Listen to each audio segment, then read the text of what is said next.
Investment और finance की जानकारी के लिए Finnovations.com चैनल को जरूर सब्सक्राइब करें और नोटिफिकेशंस पाने के लिए बेल आइकन पर क्लिक करें। नमस्कार। तो आज हम बात करेंगे उन 3 स्टोरीज के बारे में जिनसे आप इन्वेस्टमेंट और स्टॉक मार्केट के बारे में बहुत कुछ सीख जाओगे। ये तीनों भी स्टोरीज बहुत ही फिनोमिनल स्टोरीज है जो आपको बहुत कुछ सिखाएगी और सोचने पर भी मजबूर करेगी। तो चलो शुरुआत करते हैं पहली स्टोरी से। जैसे लिवरमोर साल 1900 से लेकर साल 1930 तक एक बहुत ही सक्सेसफुल इन्वेस्टर और ट्रेडर थे। ट्रेडिंग और इन्वेस्टमेंट करके उन्होंने स्टॉक मार्केट से बहुत सारा पैसा कमाया था। लेकिन फिर आ गया 1929 का ग्रेट डिप्रेशन, जिसमें स्टॉक मार्केट बहुत ज्यादा गिर गया। 1929 के ग्रेट डिप्रेशन में बहुत ज्यादा मार्केट फॉल हुआ था। लगभग 3 सालों के अंदर यूएस का स्टॉक मार्केट इंडेक्स S&P 500 83.4% से गिर गया था। इतने ज्यादा लॉसेस के चलते उस टाइम कई सारे ट्रेडर्स ने सुसाइड भी किया था। जैसे लिवरमोर की फैमिली को भी लगा कि उन्हें भी बहुत बड़े लॉसेस हो गए होंगे, लेकिन ऐसा नहीं हुआ। जैसे लिवरमोर को ग्रेट डिप्रेशन में बहुत ज्यादा प्रॉफिट हुआ क्योंकि उन्होंने मार्केट में शॉर्ट पोजीशंस ली थी। शॉर्ट सेलिंग एक ट्रेडिंग की टेक्निक है जिसमें शेयर की प्राइस जितनी ज्यादा गिर जाती है उतना ही उस ट्रेडर को प्रॉफिट मिलता है, और अगर शेयर की प्राइस ऊपर चली जाती है तो फिर ट्रेडर को नुकसान होता है। तो उन्होंने ये प्रेडिक्ट कर लिया था कि मार्केट काफी ज्यादा गिरेगा, और वैसा ही हुआ और इसी वजह से उन्हें बहुत ज्यादा प्रॉफिट मिला। तो अपनी इन पोजीशन से उन्हें उस टाइम आज के 20,000 करोड़ जितना प्रॉफिट हो गया था। जब मार्केट काफी तेजी से गिर रहा था, यूएस में पॉवर्टी काफी तेजी से बढ़ रही थी, जैसे लिवरमोर यूएस के one of the richest persons बन गए। अपने इन प्रॉफिट से जैसे का प्रॉफिट और ज्यादा बढ़ गया और कॉन्फिडेंस ओवर कॉन्फिडेंस में बदल गया।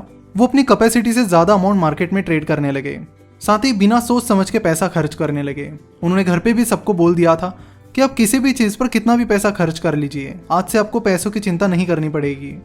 फिर बाद में यानी 1932 के बाद जैसे लिवरमोर के ट्रेड सही नहीं जाने लगे, लॉसेस बढ़ने लगे, तो वो धीरे धीरे अमाउंट लोन लेकर भी ट्रेडिंग करने लगे, जिससे लॉसेस बढ़ने लगा और उसे कर्ज का बोझ भी बढ़ने लगा। और अपनी इस मनी मिसमैनेजमेंट की वजह से जैसे लिवरमोर बैंकरप्ट हो गए और साल 1940 में उन्होंने सुसाइड कर लिया। जैसे लिवरमोर रिच तो बन गए थे, लेकिन अपनी वेल्थ को मेंटेन करके रखना उन्हें नहीं आया। जितना जल्दी पैसा उनके पास आया उतना ही जल्दी वो चला भी गया। अब आप दूसरी स्टोरी सुनिए जो है मिस्टर रोनाल्ड जेम्स रीड की। रोनाल्ड रीड ज्यादा पढ़े लिखे नहीं थे।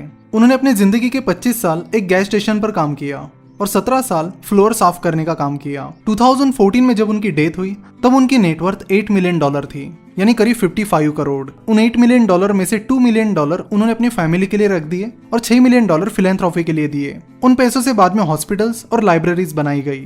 अब सवाल आता है कि इतना सारा पैसा एक गैस स्टेशन पे काम करने वाले और फ्लोर साफ करने वाले पर्सन के पास कहाँ से आया?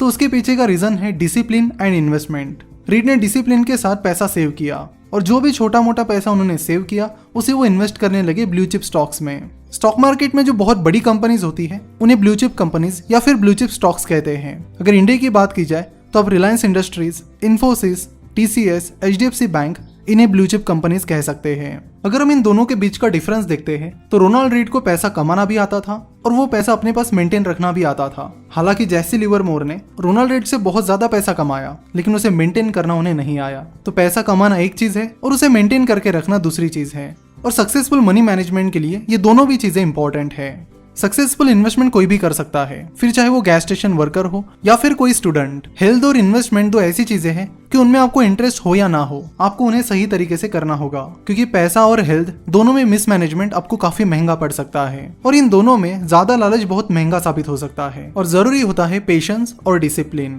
अब बात करते हैं तीसरी स्टोरी की, जो कि मिस्टर वॉरेन बफेट की स्टोरी है। मिस्टर बफेट दुनिया के सबसे सक्सेसफुल इन्वेस्टर्स में से एक हैं, जिनकी नेटवर्थ फिलहाल यानी अक्टूबर 2020 में $80 बिलियन है, यानी करीब 6 लाख करोड़। कई सारे लोग जब 30 साल 40 साल के होते हैं तब इन्वेस्टमेंट करना स्टार्ट करते हैं। मिस्टर बफेट जब 11 साल के थे तब उन्होंने इन्वेस्टमेंट करना स्टार्ट किया था। 30 साल की एज तक वो मिलेनियर बन गए थे, और ये सब उन्होंने अपनी इन्वेस्टमेंट स्किल्स के बेसिस पर किया था। बाद में वो बाकी लोगों का पैसा भी मैनेज करने लगे। उन्होंने अर्ली एज में ही अपना बहुत ही स्ट्रॉन्ग फाइनेंशियल बेस बना लिया था, और फिर लगातार डिसिप्लिन से वो इन्वेस्टमेंट करते रहे और कंपाउंडिंग उनके फेवर में काम करती रही, जिसमें उन्हें रिटर्न्स पर रिटर्न्स मिलते चले गए। मिस्टर बफेट का अगर आप शुरुआत से लेकर अब तक का कंपाउंडेड सालाना रिटर्न देखोगे तो वो 18% है। तो क्या मिस्टर बफेट के अलावा किसी ने कंपाउंडेड सालाना 18% से ज्यादा रिटर्न नहीं कमाया है? बिल्कुल कमाया है, और उसमें कई सारे लोग आते हैं। उसमें पीटर लिंच आते हैं जिन्होंने 13 सालों तक अपने इन्वेस्टर्स को कंपाउंडेड सालाना 29% का रिटर्न दिया है। उसमें hedge fund manager Jim Simons भी आते हैं जिन्होंने कंपाउंडेड सालाना 66% रिटर्न कमाया है, और जिम सिमंस की नेटवर्थ फिलहाल 1,70,000 करोड़ है।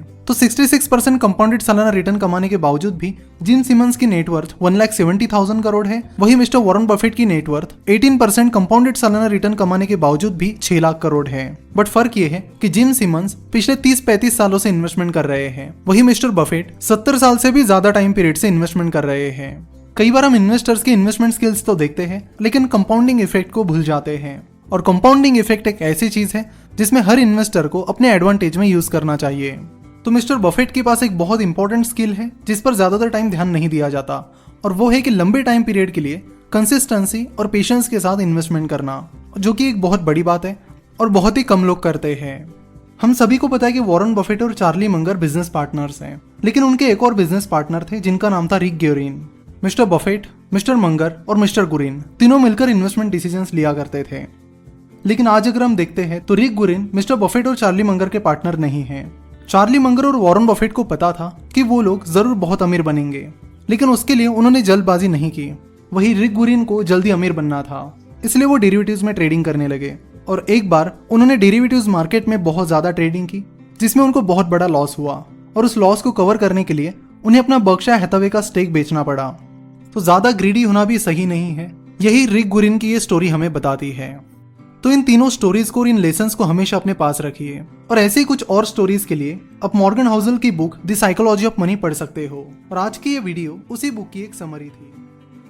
एक अनाउंसमेंट है, अब आप हमारे स्टॉक मार्केट के सारे पेड कोर्सेज 14 डेज के लिए यानी 14 दिनों के लिए फ्री में देख सकते हो। इस 14 डे फ्री ट्रायल की लिंक आपको नीचे डिस्क्रिप्शन और कमेंट बॉक्स में मिल जाएगी। उस लिंक पर क्लिक करने के बाद आपको साइन अप करना है। साइन अप पर क्लिक करने के बाद आपसे 2 ऑप्शन पूछे जाएंगे, $8 per month that is 600 rupees per month, और $24 per year that is 1780 rupees per year. इन दोनों में से जो प्राइस आपको सही लगती है उसे आप सिलेक्ट कीजिए। इस सिलेक्शन का ये मतलब नहीं है कि आपके पैसे तुरंत कट जाएंगे, लेकिन 14 डेज के फ्री ट्रायल पीरियड के बाद आपने सिलेक्ट की हुई अमाउंट आपके कार्ड से डिडक्ट हो जाएगी। लेकिन आप बड़े आसानी से 14 डेज से पहले अपना सब्सक्रिप्शन कैंसिल कर सकते हो, यानी 14 डेज तक आप फ्री में कोर्सेज देख सकते हो। उसके बाद कंटिन्यू करना है या नहीं करना है ये आपकी चॉइस है। साइन अप के टाइम जो भी क्रेडिट या डेबिट कार्ड आप यूज करोगे उस पर इंटरनेशनल यूजेज अलाउ होना चाहिए।